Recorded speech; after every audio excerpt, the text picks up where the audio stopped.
Hi, so we're going to continue with our discussion of what's inside of the cell. We left off with talking about the nucleus, which is the most prominent um, component inside the cell is the nucleus, but we're going to talk about some of the other things in there too in this presentation. So there are a series of components inside of the cell that are interconnected, and they're called altogether the endomembrane system. Remember, endo means in, so it's a membrane system inside of the cell.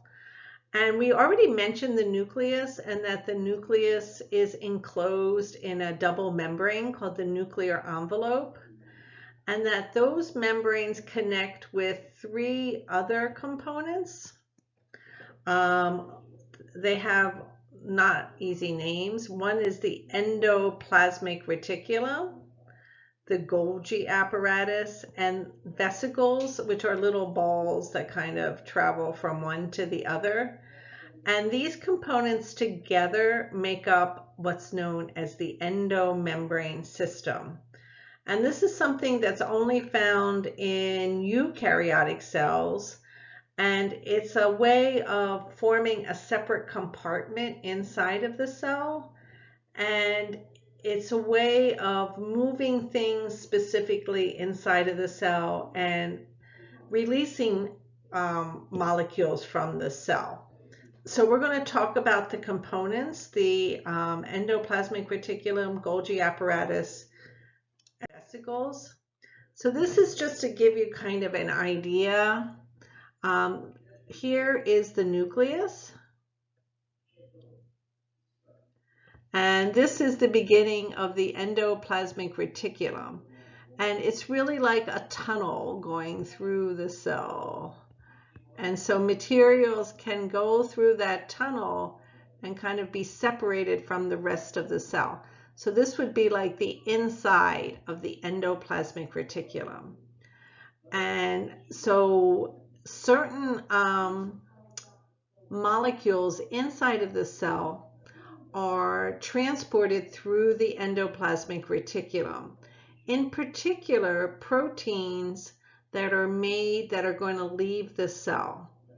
Proteins are made by another cell component that we'll talk about in more detail in a couple of minutes called ribosomes. These are these kind of yellow balls, and they make proteins.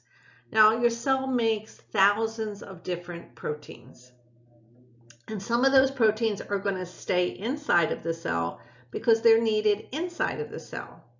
Some of those proteins are going to leave the cell because they're needed in other parts of your body. A good example of that is insulin. Insulin is a protein. It's a hormone protein. And we talked about it a little bit. It regulates your blood glucose levels. So it's made in the pancreas, in cells of the pancreas. But it's needed to be released into the blood to lower blood glucose levels.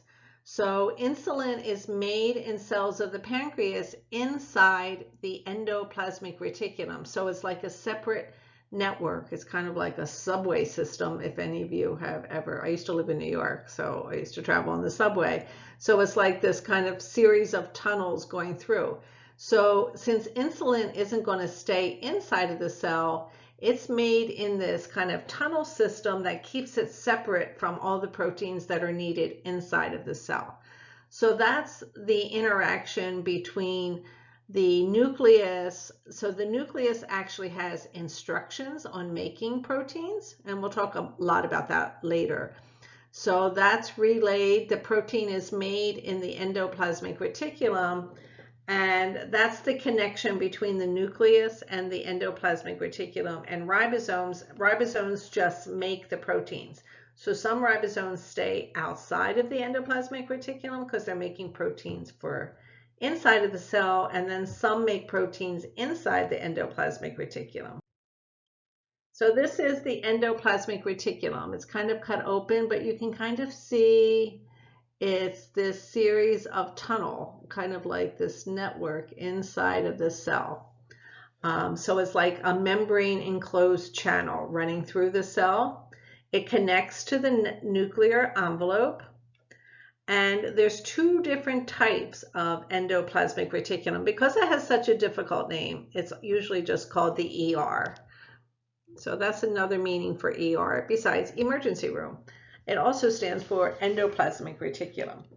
And so the ER has two different subtypes. One is the rough ER. And the rough ER is called rough because it has those ribosomes stuck to it.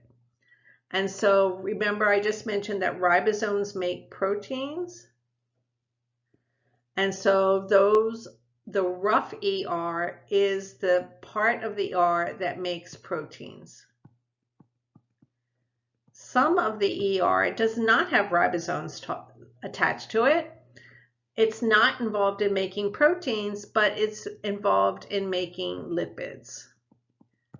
And that's called the smooth ER. So the rough ER makes proteins, the smooth ER makes lipids. And they travel through the tubes, and when they get to the end of the tunnel of the ER, they're packaged into transport vesicles, which are like little balls, hollow balls that are filled with whatever was making either the protein or the lipid would be inside. And so at the end of the ER, a vesicle pinches off and it's filled with either the protein, if it was rough ER, or the lipid if it was from smooth ER. And so what happens to those vesicles? This is just another picture. So this here is rough ER because it has all those it's yellow bumps on it, which are ribosomes. And then this part is the smooth ER because it doesn't have the ribosomes. And this is like cut open, so it looks, you can see the tunnel inside. It's not really cut open like that inside of your cells. It's more just like a tunnel going through. So again, the ribosomes are what's attached to the endoplasmic reticulum, making it rough. And so those are ones that are making proteins that are going to leave the cell or be exported from the cell. The other ribosomes inside of your cell are just floating around in the fluid inside of your cell, and they're going to make proteins you're going to use inside of the cell. Okay, the next part of the endomembrane system is another awkward name. It's called the Golgi apparatus. And the Golgi apparatus is another set of kind of tunnels that travel through the cell. And so those vesicles that left the ER containing the proteins or the lipids go to the Golgi apparatus and fuse with that. And so now those proteins or lipids are traveling through the Golgi apparatus. The name Golgi apparatus, it's named after the biologist who discovered it. His last name was Golgi, and so it's named after him. And so the proteins are sent to the Golgi and they travel through the Golgi apparatus tunnels, and there they're packaged. Proteins have specific shapes, and it's kind of like a mail sorting service of packaging together things that are going to leave the cell. So as they go through the cell, they're packaged. They're not really put in little boxes like in this little video here, but that's what's happening as they travel through the Golgi apparatus. So at the end of the Golgi apparatus, they're packaged in vesicles again, but now they're all ready for export. And then those vesicles will travel to the cell membrane and release their contents out of the cell.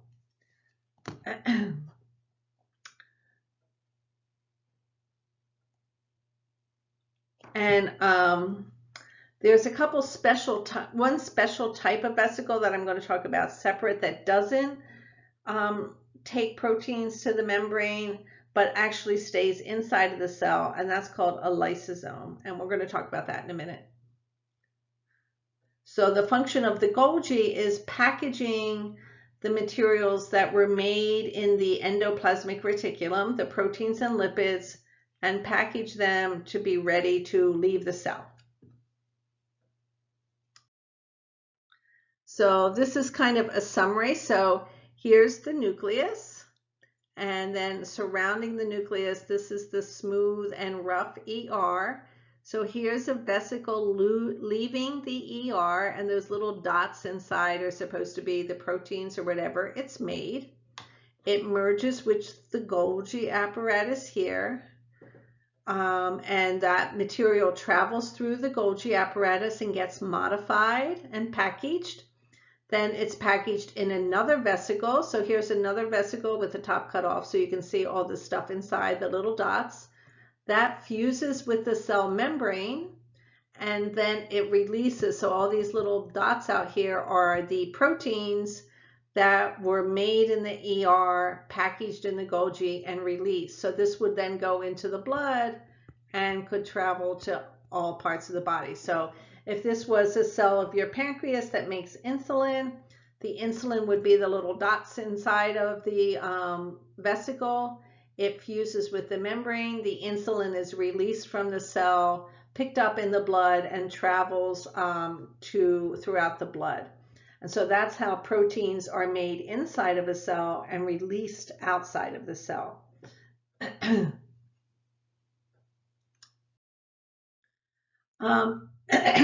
There's a special type of vesicle that is released by the Golgi that doesn't travel to the membrane to release proteins or lipids, but it actually stays inside of your cell, and it's kind of like your cell's garbage disposal. It has inside of it enzymes, and we haven't talked much about enzymes, but enzymes that break things down. And they're also acidic. So the reason these enzymes are packaged into vesicles, so they're inside of the vesicle, would be all the enzymes. Because if they were like loose inside of your cell, they could break down your cell and kill your cell. And these lysosomes are kind of the garbage disposal. So they are used to break down things that aren't working or your cell doesn't need anymore. So if you have something inside of your cell that isn't working anymore, the lysosome will fuse with that and the enzymes will break it down. They're also important in some immune cells. So say you have a white blood cell and this bacteria was taken up by the white blood cell, the lysosome would fuse with that bacteria and break it down and destroy it. So they're important in getting rid of things that your cell no longer needs, and so they're not like cluttering up the cells. And then the things that, when they're broken down, can actually be used again. There are a couple genetic disorders that are due to some of the enzymes inside of lysosomes not working right. And so therefore, whatever they're supposed to break down and get rid of, you don't have the ability to get rid of. One disorder that you may or may not have heard of, it's very rare, but it's a fatal disorder called Tay-Sachs disease or Tay-Sachs disorder. I'm going to go to the next slide. And it's a lysosomal storage disorder. So what it's due to is that one type of enzyme inside of the lysosome does not work. And that has serious detrimental effects. This is just a little video of a lysosome eating a bacteria. So there's a bacteria and the lysosome comes up and destroys it. So this is like Tay-Sachs disease. And so inside of your brain, when your brain is developing, when you are born, you have various lipids inside of your brain, fats that are made and then as your brain develops, you no longer need some of those fats, and so you break them down, and the lysosome does that. So this is one of those lipids here. It's supposed to be this kind of, looks like a peanut, and then the big green thing is the lysosome. So the lysosome will take up those lipids that you don't need anymore and break them down, and so that they don't like clog up your cell. In Tay-Sachs disease, the enzyme that breaks down those lipids does not work right. And so what happens with Tay-Sachs disease is those lipids accumulate in the cell, kind of clogs up the cell, and eventually those cells stop working. So it's actually a fatal disease. A baby born with Tay-Sachs initially seems fine, but then usually about 1 year of age, they start to show that they're not progressing developmentally, like they never learn to crawl, to talk, to walk, and they start deteriorating function-wise as these lipids accumulate in the brain and their brain cells stop functioning. And so eventually they can't even swallow independently, go blind, and it's fatal usually within the first few years of life. So it's a really horrendous disorder, and what causes it is just one of those enzymes inside the lysosome doesn't work. And because it's not working, that has very serious detrimental effects on the baby's brain development. And so I mention that here now rather than when we do genetics is because we kind of going through all these parts of the cells, you think, well, who cares what the lysosome does? But if they're not working properly, it can have really serious effects on your cells functioning. So again, this is just a summary of the endomembrane system. Starts with the nucleus, with the envelope connected to the ER where it makes proteins and lipids, which are packaged in vesicles. They go to the Golgi apparatus where they are modified and get into their final form, and then vesicles pinch off from the Golgi, go to the membrane and release their contents, either lipids or proteins.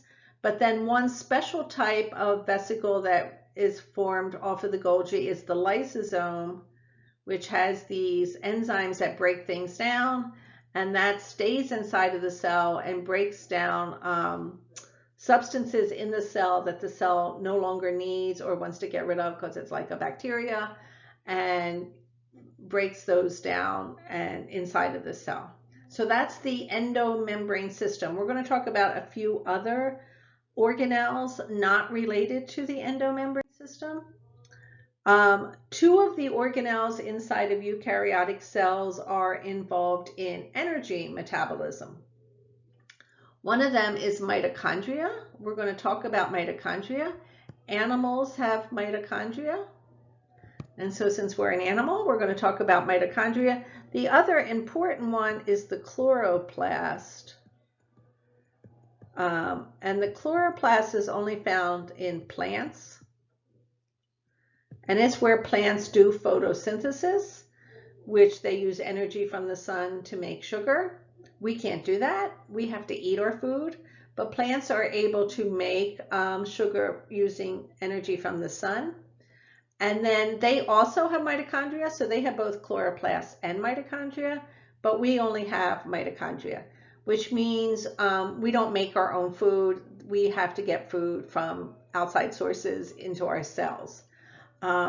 So the mitochondria is the primary organelle inside of cells that is involved in producing the energy the cell needs to function. And we're going to talk a lot about cell energy and cell respiration. In fact, that's our next topic after we figure anatomy, so we'll be describing that. So the mitochondria has two membranes. Remember we said the nucleus has two membranes? The mitochondria also has two membranes. They're cleverly called the inner membrane, which is the one deeper in, and the outer membrane. The The mitochondria is kind of interesting because they also have some DNA. It's the only place inside of your cell that has DNA besides the nucleus. So there's all kinds of theories as to why that is. But one of the interesting things about the DNA inside the mitochondria is that you inherit your mitochondrial DNA from your mother. Whereas your DNA in your nucleus, half is from your mother and half is from your father. But your mitochondrial DNA is only from your mother. So they can do like maternal lineage studies based on mitochondrial DNA, because regardless of whether you're a male or female, all of your DNA in your mitochondria is from your mother.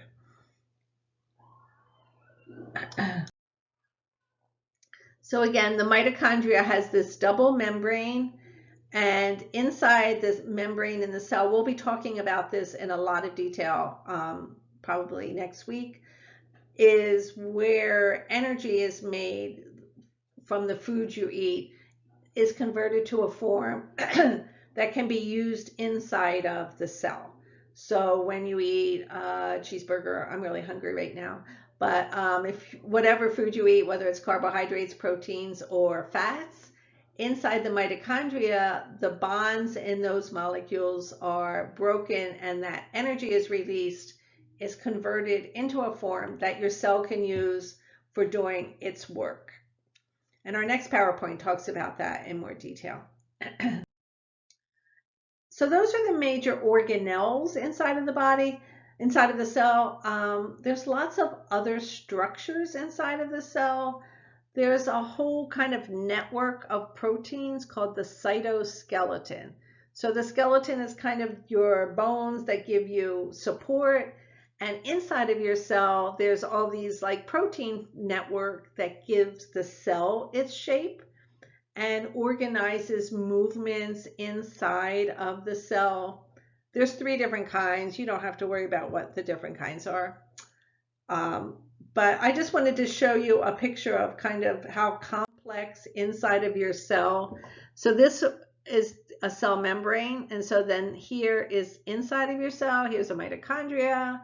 Here's the endoplasmic reticulum. But you can see there's all these like, this looks almost like a spider web, and there's other kind of track things inside of the cell.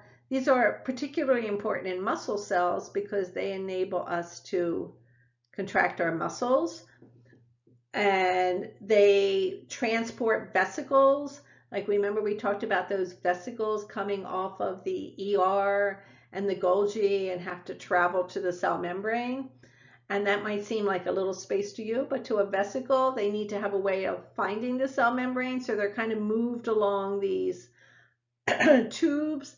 That's kind of like a railroad track with a vesicle kind of traveling down it.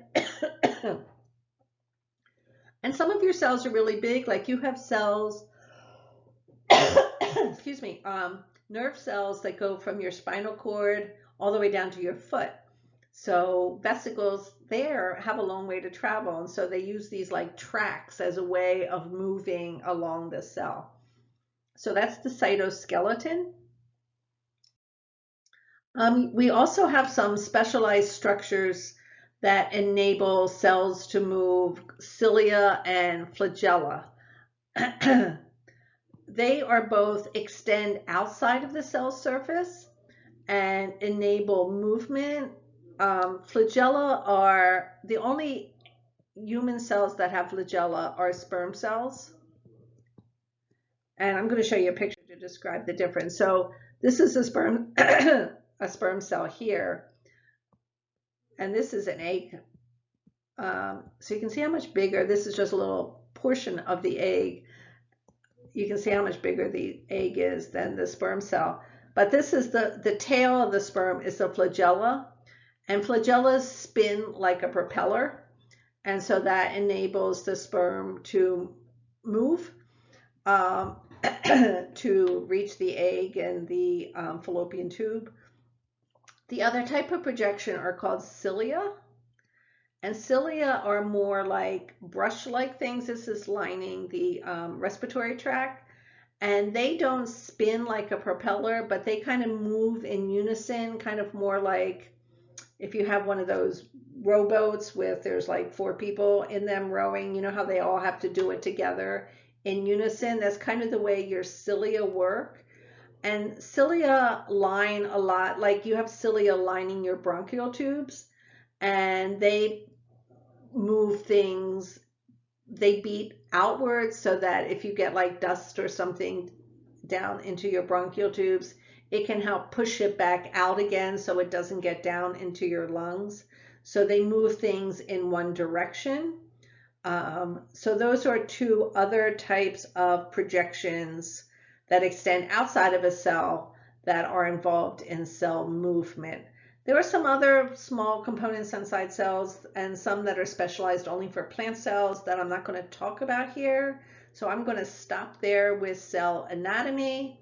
Our next topic is energy metabolism inside of the cell, where we'll be talking a lot more about the mitochondria. So that's the end of the anatomy portion for now.